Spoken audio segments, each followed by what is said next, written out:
Alright, this is Rebirth of Legend here with another replay analysis. Checking out another Antimage game. Fun fact, I already recorded this one, and I had the whole thing muted. So that was fun. Wasted like 2 hours of my time making 2 muted videos. Very fun. Alright, cool. So let's tab down, take a look at this guy's description, what the problem is. Game which I really struggled earlier was against an axe. I had to stall a safe lane, got back on track later, mostly due to the Bloodseeker on my team, but it started with 0 kills, 5 deaths. So, like I said, I already watched this game once. So I kind of vaguely remember what we got to go over. So, we should be able to do this one pretty quickly. I think like a half hour. If I remember right, you play pretty well after like the 30-minute mark or so, but like you get off like the world's slowest start. So the first thing I know we have to explain is creep aggro. Oh man, why does this feel so weird? Come on, stop it. What's the correct distance? This doesn't feel right. That's too close. God damn it. Give me some player perspective. 30 seconds until the game starts, Rick. Okay, there we go. Alright, so first things first. I'm going to refer to something called creep aggro a lot here. And what creep aggro is referring to is your ability to aggro... Whoops, gotta fix that again. Your ability to aggro creeps and pull them towards you. So here's how creep aggro works, and it's the same for towers. If you attack an enemy hero within 500 range, which is about... 500 range is about that distance. If you attack an enemy hero when you're within 500 range of a creep or a tower, it doesn't matter. In this case, we don't really care about creeps, though. They will forget whatever they're doing, and they will go after you. It doesn't matter if, like, let's say you're right here, you attack this guy, and you're right next to those creeps. Let's say those are enemy creeps. They will aggro to you. It doesn't matter where the enemy hero is on the map. Only matters where you are in relation to creeps. So you can abuse that since they'll attack you and you'll draw their aggression for about it's 2 or 3 seconds. I can't remember right now, but so you use that to pull them towards you. Can I draw right now? Can't draw. All right. So use that to pull them towards you. So when you're against an axe, you can never walk up to the creep wave against him once he is level 2, because he's going to call you, and you're going to take a ton of damage. And pretty much every time you die is like really, really preventable. So a few things we're going to really look at on this, from what I remember, is using your lane properly. And I have to remember to say this now before I forget. I know you have less than 200 games. Like, I have more games. I have 50% more games on Antimage than you do games total, okay? So I know you're a newer guy, and I'm not going to try and be, like, harsh on you. And I am going to tell you, I guess, some higher level things. But it's a good idea to get into the habit of doing every single one of the things I tell you. And, you know, fail as you do, and just try and learn how to do them all at once. And you'll get better in the long run. Like tread switching, something that I was like, hey, I should learn to do that. And then once I started doing it, I do it on like every hero now, and it helps a lot. Okay, so this is the first really bad fuck up. So let's take a look at you. We'll go to player perspective, and we'll start checking out this game. So this is really great. This guy runs through the tower and takes a ton of damage. It's 4 or 5 tower shots, I think. 6? That's 5 or 6. I don't know which. So you need to stop chasing after him right here. You blink forward, you cancel the salve, but look how much you cost yourself. You cost yourself half your pool here against one of the 3 heroes in your lane, right? That's really bad. You only brought 4 tangos to lane, and you should already start eating the tangos right now. And, like, what'd you do for it? You wasted that dude's salve or made him walk back to base. Where'd it go? No, he just came right back. Why the fuck does he have a Blades of Attack? Whatever. So that's really bad. You want to play like super conservative, particularly since you came to lane with like no regen. So breaking that dude's salve, what does it do? If it was just him in the lane, cool. You wouldn't have taken all that damage on your way back, and you would have hurt his laning quite a lot. But that wasn't the case, so you blinking forward was really silly. You have to make better judgment calls like that, and that's something that you're just going to learn with experience. But when in doubt, particularly on a hard carry like Antimage, and there's There's a bunch of heroes in the game where it hurts a ton to die, like Alchemist, Antimage, PL's kind of another one. Any of the really flash farming heroes, you really don't want to lose your momentum by dying on. And Anti-Mage is like the ultimate hero in that regard. This hero rewards efficiency, and dying is the least efficient thing you can do. So here you are standing in a creep wave. You don't want to stand in a creep wave against a timber saw, and they're just going to ruin you. So this is where it comes down to creep aggro, like I was talking about. You'll pull back the creeps. When you get better, you'll learn to pull back one at a time. This is a necessary skill in the mid lane. In the safe lane, it's situationally useful, like when you're in not defensive tri lanes. Like when you're in a 3v1, it's whatever. You don't need to know how to do it. When you're in a lane like this, you need to know these skills in order to allow you to get as much from the lane as you possibly can. Okay, let's do this. Let's speed this up a little bit too. So you blink out of here and you have like no HP. And now, oh yeah, now you use your first tango. You should have used your tango so long ago. Like there was no reason to reserve that, because right now, if you're using your tango since you first took all that damage, you'd be at half health right now. Now you're just getting harassed down. You can't even like do anything. Here, you should send yourself more salves and tangos. I'd probably send myself another set of tangos, another salve, and then just save right up for the ring of health. This is probably a game where you could have gone Vanguard first. I don't remember if you do or not. I don't think you do that. I think you go straight Battle Fury Manta. Um, the Vanguard's pretty decent against the PL, and you're struggling. Okay, let's look at that. This is really stupid. One, you're not taking the creep wave into account. They have a pretty big creep wave, so once you attack, see, all the creeps just aggro to you, and you're fighting 3 heroes. You're going to get obliterated there just like you did. And the odds of you killing that guy just weren't high at all. Like, he survived with like 200 HP or something, and he's a Timbersaw. If he had even like 1 level in his passive, like, you're gonna lose that just to his regen and the huge armor you have. Like, your goal should be just to live here, and like if you see a kill opportunity that's huge and you can go for it, but just always make sure you can live, because like living is just so important. Here you're man fighting an axe and a creep wave. In the beginning of the lane, I kind of laid out that that's like you can't do that against an axe as like anyone, because you're going to get obliterated. So that one death cost you a lot of health towards your ring of health, which is really important for your lane. Like every creep you miss, everything that you screw up on that pushes that back is hugely problematic. And that's also risky. Even if you go on that guy in a 1v1 situation, even if you get that guy in like a 1v1 situation, he might just luck spin you and then you'll die anyway. Like if he turns around and wants to man fight you, it's like a 20% chance you lose that per attack, and it's going to take you at least 3 attacks to kill him. So here's the next thing I want to talk about, is like your position on the screen. This is actually pretty important. So, like, check this out. You died right here because you didn't see that Timbersaw. If you had your screen in this orientation, you would have seen him, because I believe your blink was, I'm not going back to check, but if I remember from like the last time I watched, you had your blink up, and had you known he was there, you would have been able to walk away and you would have been fine. But you didn't know the timber was there, so you just died. That's another death, and every death is pushing back your ring of health like by so much, and it's really bad. Another thing like you can do, and since this lane you feel like pretty contested, understandably, and like you don't feel comfortable aggroing or you don't know how, either one, it doesn't matter. Another thing you can do is just single pull this creep wave. They didn't block this camp.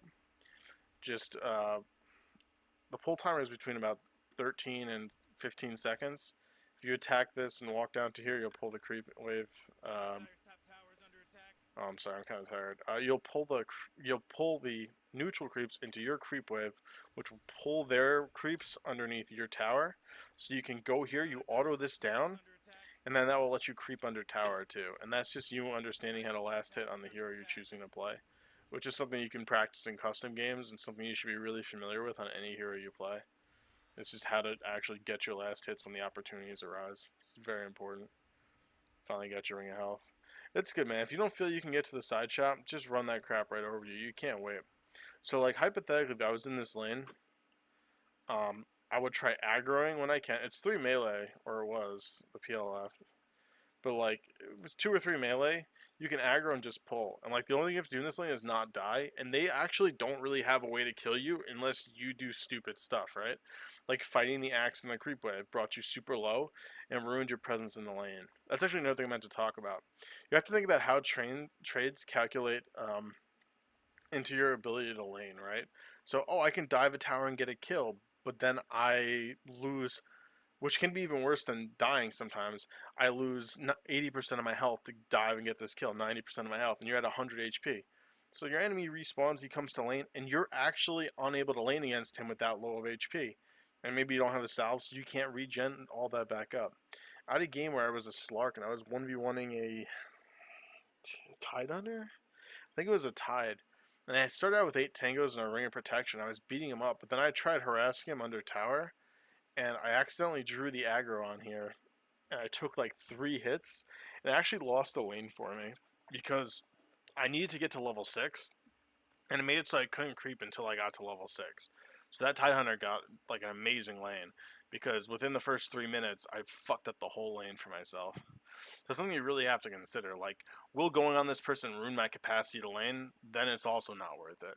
Because it ruining your ability to lane means you're gonna to get to maybe get one kill will ruin your laning ability for what 2, 3, 5 minutes. Like even if you have the ring of health and it brings you down to like let's say 200 health here, you're not really gonna feel safe walking into lane until you have at least 500. So it's 300 divided by 5 is what 60. So that's at least 1 minute where you won't really feel too comfortable walking up into the lane, right? So those are things you have to take into account.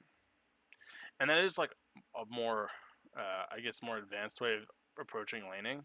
But something really important to understand that losing your regen and trading inefficiently can actually have ramifications down the line that really screw you.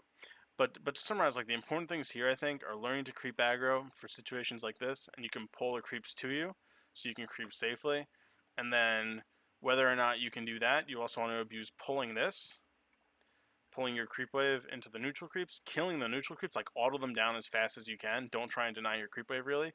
And then the way that should work out is your creep should come back here and you should be able to creep under the tower.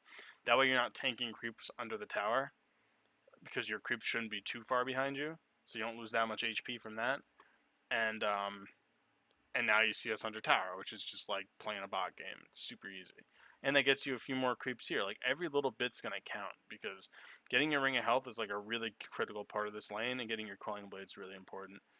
The quelling blade is gonna help you last a lot under tower. I believe even at level 1, if you skill mana break first, it's 5 hits to a melee creep. If you have a quelling blade, it's 5 hits to a melee, and then 1 hit should kill the melee creep. And with a ranged creep, it's the same. It's 2 hits from them, and then 1 hit from Antimage with a mana break, and Quelling Blade will also kill that ranged creep. So it's super easy to creep on him once you have the Quelling Blade. For that, it's a little more complicated, but you can get more comfortable with that in bot games, which is pretty important if you want to learn to play a carry proficiently. Alright, we're going to try and go through the rest of this a little quicker. Once again, you're trying to fight these guys, like, and you don't need to. You're also not being efficient here. So in this case, like, yeah, you can go into lane and you can do whatever you want here. You see that guy is running back to base, you got your ring of health, go up and just start creeping. So this is good. Yeah, I mean, you missed those 2 creeps, but you're in the lane properly. You should be getting the Quelling Blade and then I think treads immediately. If you're not going to buy a Vanguard sometime soon, then the Poor Man's Shield is very good. Poor Man's Shield is going to decrease the damage you take from the silencer's annoying. He's like ruining all these creeps for you. The Poor Man's Shield increases the damage block from 16 to 20 on creeps, which is nice. It's still only 50% against creeps instead of 100% versus heroes, which is what the Poor Man gives you, but it's still really nice to have. This is another time where you didn't acknowledge your position in that creep wave, and like you lost all your HP again, and this is once again going to hurt your laning a lot. Here with the Poor Man's Shield, if you don't feel comfortable walking into the lane, just start jungling. Walking up there is just so dangerous, and with that timber there too, you're in trouble. Thankfully, they're just taking a ton of damage, but like anytime the creep wave is there, you just can't fight that dude, ever. Like an axe is going to spin when more things are attacking him, and when you guys are man fighting, even if he doesn't call you, just by him right clicking you, all your creeps are going to aggro to him, which is going to bring the hurt. This is good. I like that you're going treads here, not just a straight Battle Fury rush, because that's not very good. TP always good to have. Here you're wasting a lot of time just sitting over here because you're scared to walk up to him. Okay, here you can't sit there for that long. That was a very short blink, by the way. You can just click on the screen. I have it so I hold Alt and then I hit W which I like as W, and it'll cast wherever my mouse is. So like, let's say my mouse is here, and I'm doing something risky. I have my alt pre-selected. See if I'm hitting alt, you can see all these characters, and I just tap it as soon as I'm scared. Oh, I didn't know that did that. And it'll get you out ASAP. But like there, the problem was you tried man fighting an axe and a creep wave again, and you see what it did to your HP. Like every time it does this, you notice how you get so much more scared from creeping. And also, if you're scared, like I said, you gotta just go to the jungle. You can't be wasting time like that. Whoops. We're gonna watch a little quicker because I kind of know what happens. You're gonna do trades like that a few times. Like every time you get some amount of HP, you're like, oh, better go try and trade inefficiently with the axe, which is not good. They're looking to kill you here. That's once again, you just gotta leave. Oh yeah, you died of that twice, which is pretty funny.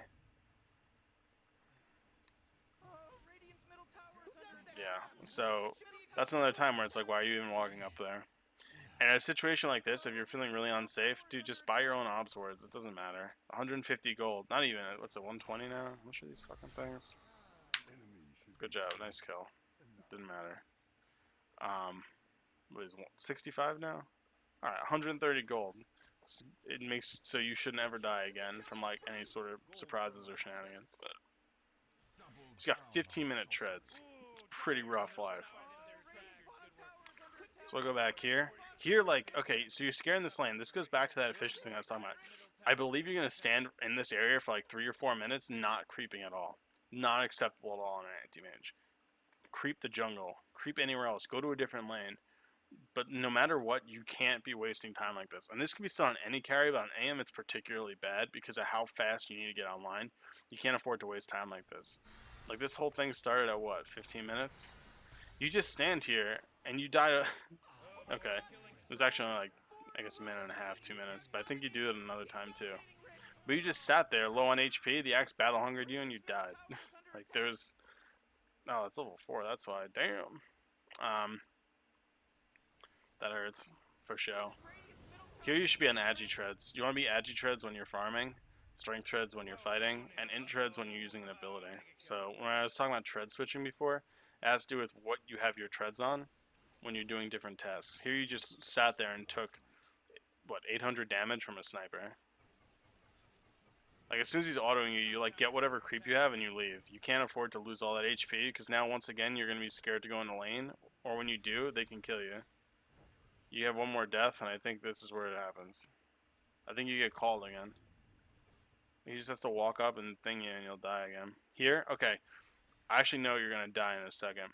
Here, if you were on Agi Treads healing with your Ring of Health, and then before you went to the risky place, you went back to Strength Treads, you wouldn't die. Because when you have Agi Treads, it gives you less health, so that's 180 less health. So the Ring of Health gets to heal into a smaller pool of health, and then when you switch back to the Power Treads, the Strength Treads, I'm sorry, it'll bring you to, it increases your health as a percentage of what you have. Since you're healing into a smaller health pool, it'll increase a larger percentage when you switch back to Strength Treads. So I know you're going to die here, and you barely die, and it's going to be because of that. That also would have saved you probably the last 2 times. Once again, you went to go fight an accident creep wave, which is not smart. Here, like you see, you're still sitting over here just wasting all this time. Like you're barely getting creeps right now. Barely. You're struggling so much. And for like what? There you go, fight him in a creep wave. He gets a spin on you and then puts his battle hunger on you. Yeah, there we go. And then you die again. Like you have to learn your lesson, man.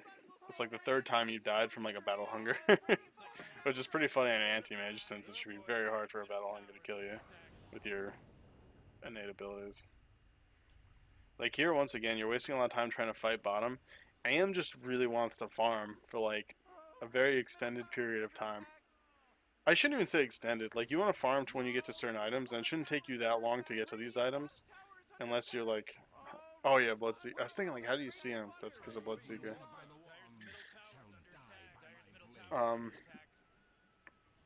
Yeah. So you want to fight, ideally like as late as you can, pretty much.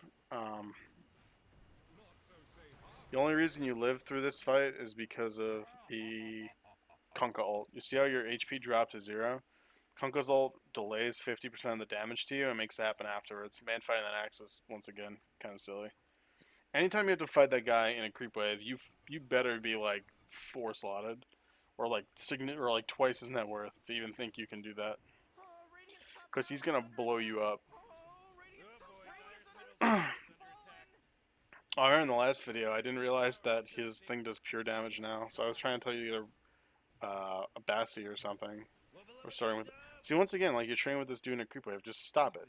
Also, you don't have to go back to base. You have a Vanguard, which means creeps don't do damage to you, and you have a Perseverance. So your regen is what, 6 plus 8? You have 14 regen. Just switch your Agitread and start blinking to jungle camps. They don't actually have anything to kill you unless they kill you within a Berserker's Call.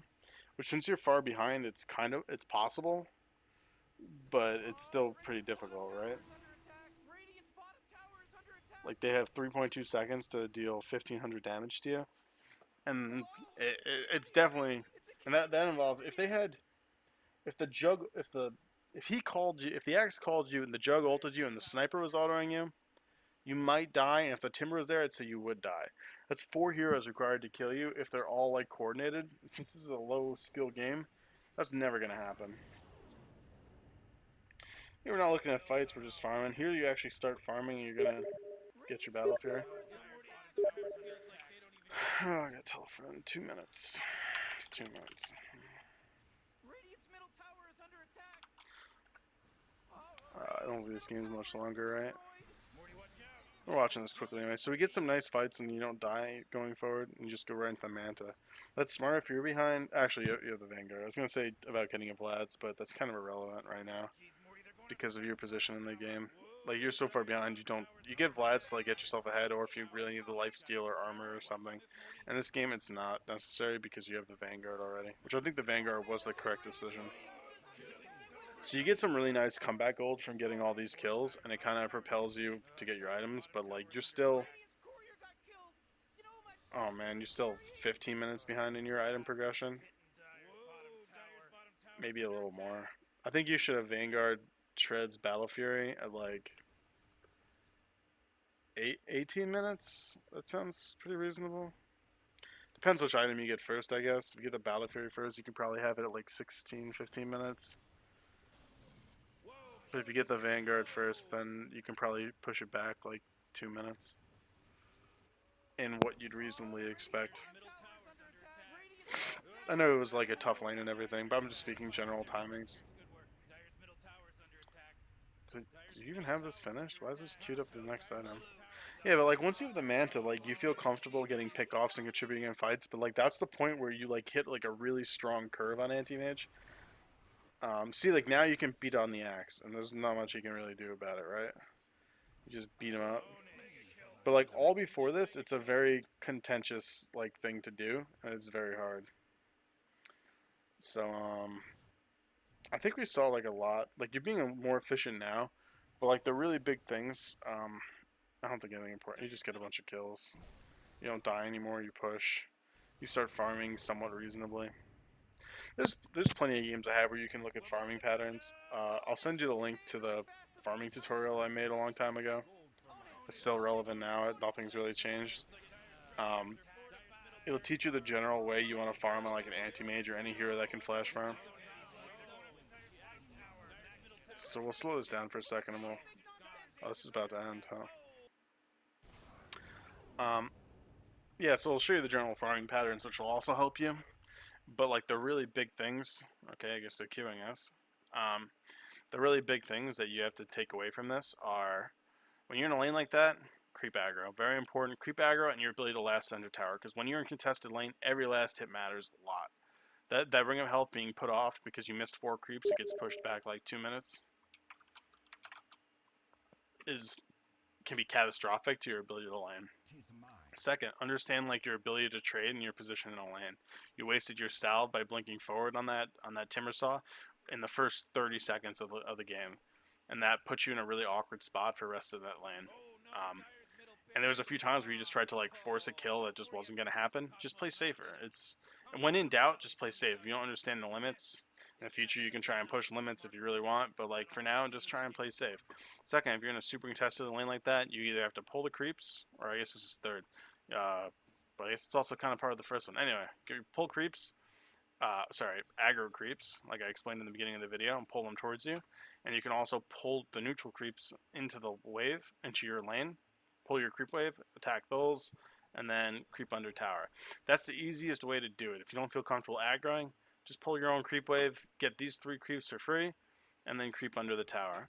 And then you'll get all the experience. The biggest thing in those is not to die. When you're in a 1v3 situation, their job is to kill you or their lane is a failure. So just by living and getting maximum experience, you're winning that lane. So that's all you really have to know about that. Second or last thing is farming efficiency. My numbering is retarded. I was about to say second thing again. You know, this is technically 3 or 4.